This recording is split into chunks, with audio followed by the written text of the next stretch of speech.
Welcome once again, my friends, and thank you for stopping by to listen to an old storyteller. Today we have a story from the Seneca Indians of North America, and the title of this story is The Grandmother and Grandson. A grandmother and her grandson lived by themselves. After the boy had become quite large, his grandmother said, "Here are the bow and arrows that your uncle had. A witch killed him. You may take the bow and arrows and learn to use them." The next morning she said, "Go out and try to kill birds. Go as far as you like, but don't go north." She gave him a breakfast of parched corn. The boy went through the woods shooting birds, and by the middle of the day he thought, "I will go home now. My grandmother will be glad. I've killed so many birds." The old woman was glad. She dressed the birds, pounded corn, made hominy, and cooked the birds with the hominy. The next morning she gave the boy parched corn to eat, and as he was starting off she cautioned him against going north. By the middle of the day he had a larger string of birds than before. When he came home his grandmother said, "Thank you, grandson. We are well off now. We will have plenty to eat." That night she talked to him, said, "My grandson, you must always hunt on the south side. Never go towards the north. You and I are the only persons left of our people. If you listen to my words and are obedient, we shall live." The next morning, after a breakfast of parched corn, the boy started off. He went farther than on the previous days and saw a different kind of game, such game as he had not seen before. While the birds were feeding, he got around in front of them, took aim and hit one with an arrow. It ran a little way and fell dead. The rest escaped. He went up to the one he had killed, pulled out the arrow, tied a bark string around the bird, threw it over his shoulder, and started for home. When he stood at the door, he said to his grandmother, "I have larger game this time." The old woman was glad. She thanked the boy and said, "This is what we call turkey." She dressed the bird and cooked part of it. They ate together, and the grandmother was well pleased. The next day she sent the boy off again. He went a long way before he found game. About midday he killed another turkey, tied bark around its body, swung it on his back, and went home thinking how far off game had gone. The next morning the boy started away as usual. After he had gone a short distance, he began to wonder why his grandmother had forbidden him to go north when game was getting so scarce in the south. He decided to go north anyhow, and turning, he went in that direction. He saw a great many birds, but presently someone called out, "I've caught you, nephew." Looking up, the boy saw a man sitting on the top of several trees, the heads of which he had drawn together and tied in a bundle. There he sat as in a nest. "Well, nephew," said he, "what would you do if it should rain fish spears?" "Oh, I should be thankful. We need some." The boy ran home as fast as he could, caught hold of his grandmother's hand, and said, "Grandmother, we must run and hide." "My grandson," said the old woman, "you have been in the north where I told you not to go." He pulled her along the arm, leaping into a spring, and went under the ground until they came to a rock. They sat down under the rock and waited a long time. At last the boy said, "The storm is over. We will go home." When they reached home, their house was leveled to the ground. "Oh," said the grandmother, "this comes of your going north." "Never mind, grandmother," answered the boy. "I'll have a house soon." He walked around a space as large as he wanted the house to be, then commanded a house to fill that space. Immediately the house was there. He and his grandmother were more comfortable than before. In the morning the boy ate his parched corn and went towards the south, hunting, took a circuit, and went north, saying, "Yesterday I had fun with that man. I'll go and see what he will do today." The birds were so numerous and the boy was so occupied in shooting them that he forgot about the man till a voice called out, "I've caught you, nephew. What would you do if I sent a shower of stones?" "Oh, I should be pleased. Grandmother often needs stones to pound her corn." The boy ran home, took his grandmother by the arm, and dragged her to the spring. "Oh, grandson," said the old woman, "you have been north again." And she began to cry. They went into the spring and under the ground till they came to the rock. Then they sat under the rock and waited. At last the boy said, "The storm is over. We will go home." They found their house leveled with the ground. The boy encouraged his grandmother and made a new house. The next morning, after he had eaten parched corn, he started off towards the south, but soon turned north. "Now," thought he, "I won't hunt. I'll catch my uncle." He went some distance, called a mole, and said to it, "I want you to take me to that tree over there and go almost up to the man who sits on the nest. I will speak to him, and then you must bring me back to this place." The boy shook himself till he was as small as a flea. Then he hid in the mole's fur. When the mole was near enough, the boy called out, "I've caught you, uncle." The man looked around, but saw no one. Then the boy called out, "What would you do, uncle, if a whirlwind should come?" "Oh, nephew, don't be so hard on me as that." "I didn't talk that way when you asked me about spears and stones," said the boy. The mole went back to the place where he had found the boy. The boy regained his own size, ran home, caught hold of his grandmother, and drew her to the spring. They disappeared in the water, went underground, came to the rock, and sat under it till the boy stopped the whirlwind. When they came out of the spring, they found trees torn up by the roots and their house level with the ground. But right away the boy built a house by walking around a space and commanding it to be there. The next morning he started off south, but when out of sight of the house, he turned and went north to see what had become of his uncle. All the trees were torn up by the roots, and he thought, "My uncle must be dead and buried under the trees. I could hunt in safety now." He shot a great many partridges and went home. The old woman was glad to have her grandson come quietly bringing game. He said, "Grandmother, I've destroyed my uncle. He is no longer in the trees." "Well," said the grandmother, "you needn't think he was alone in the world. His brother lives in a house farther on." The next morning the boy ate his parched corn and started off, determined to find his other uncle. He came to the place where the 3 trees were, found them uprooted and his uncle dead.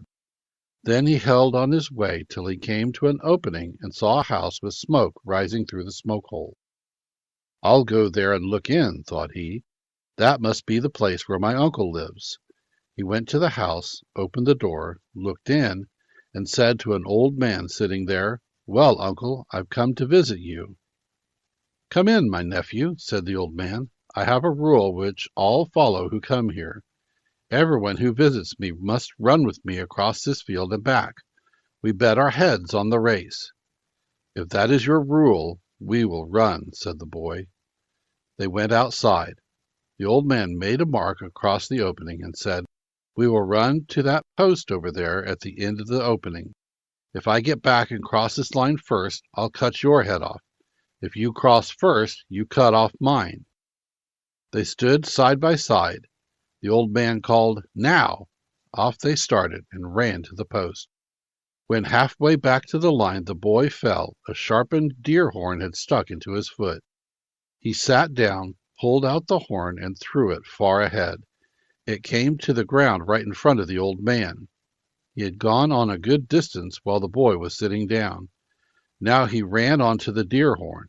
He fell, and while he was pulling the horn out of his foot, the boy ran ahead, crossed the line, and called out, "Uncle, I have won the race." The old man disputed. When that was no use, he begged for another smoke, but the nephew refused, took a sharp flint knife from his pocket, seized his uncle by the hair, and cut off his head. Then he pulled the body into the house and burned the house.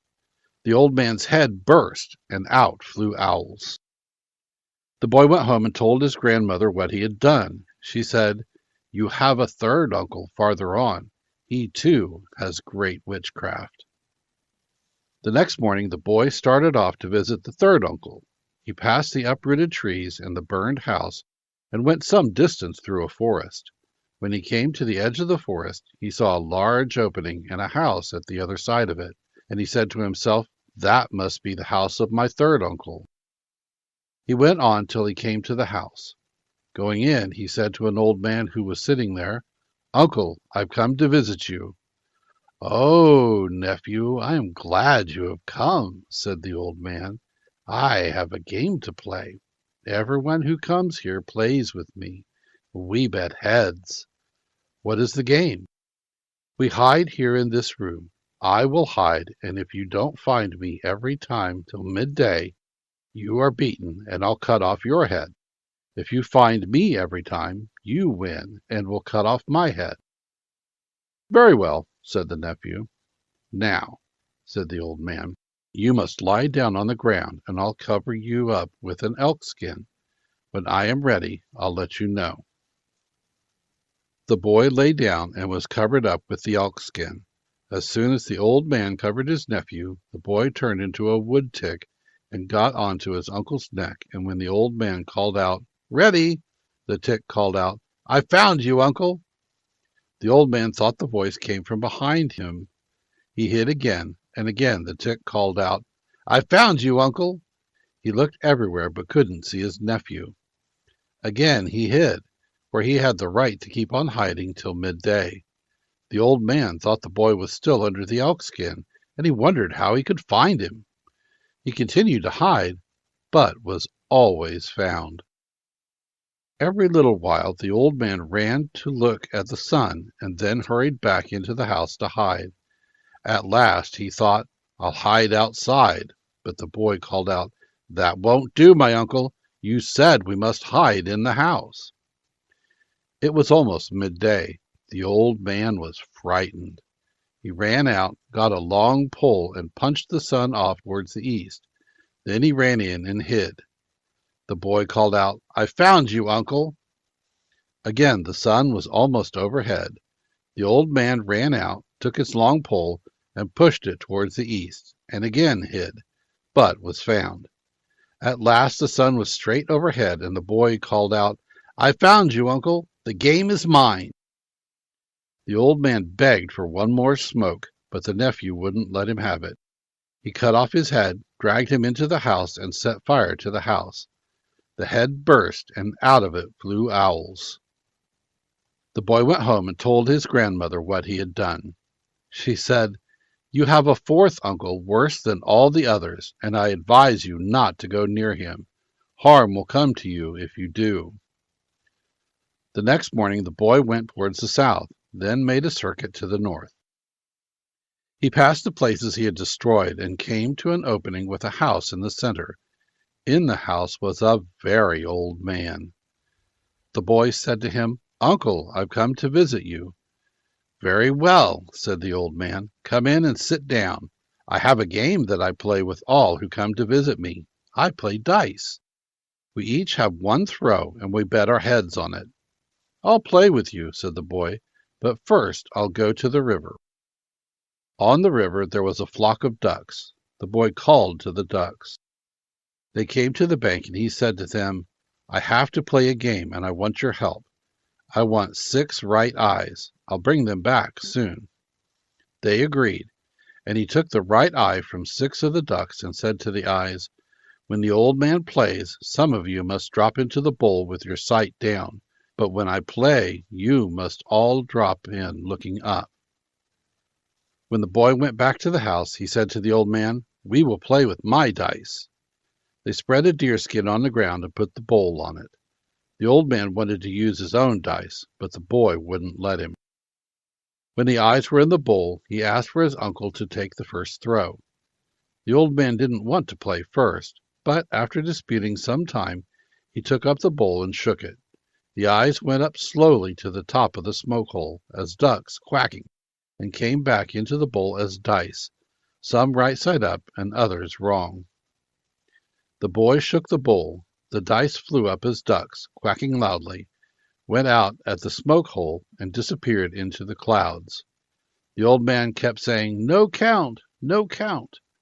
The boy said, "Count 5, count 5." By and by they heard the ducks coming in the distance, and soon they dropped into the bowl as dice, and all were right side up.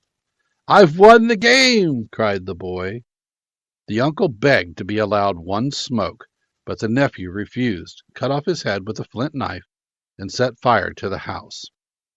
The boy took the 6 eyes, went back to the river, and called the ducks. They came. He moistened the eyes with saliva and put each eye in its own place. Then he thanked the ducks and set them free.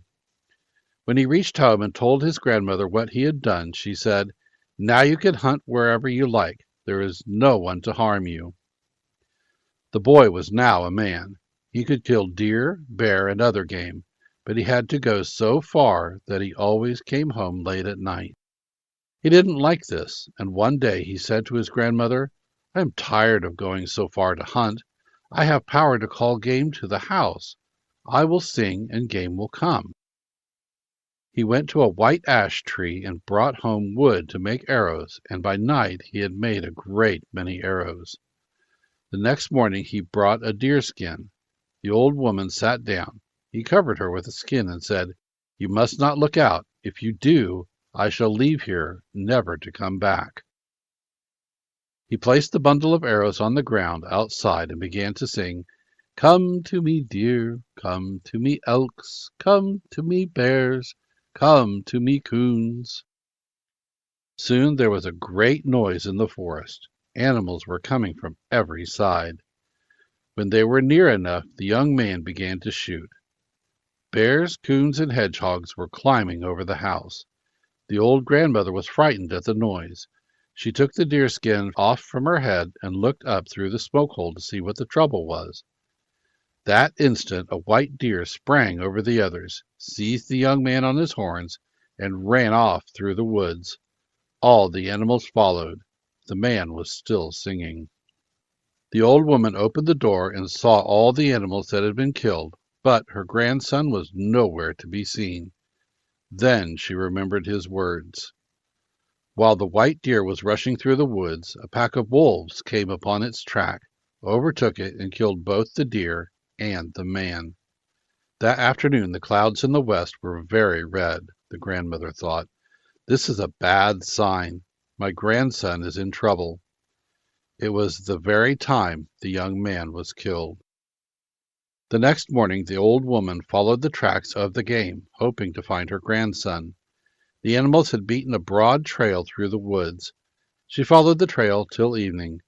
About the time she saw the red clouds the day before, she came upon the spot where her grandson and the deer were killed. She found pieces of bloody buckskin, but not a bone or a bit of her grandson's body. Then the old grandmother gave him up and started for home, crying as she went. Thank you once again for listening to this story. If you enjoyed this story, please press that like button. Also, please help an old storyteller out by subscribing to my channel.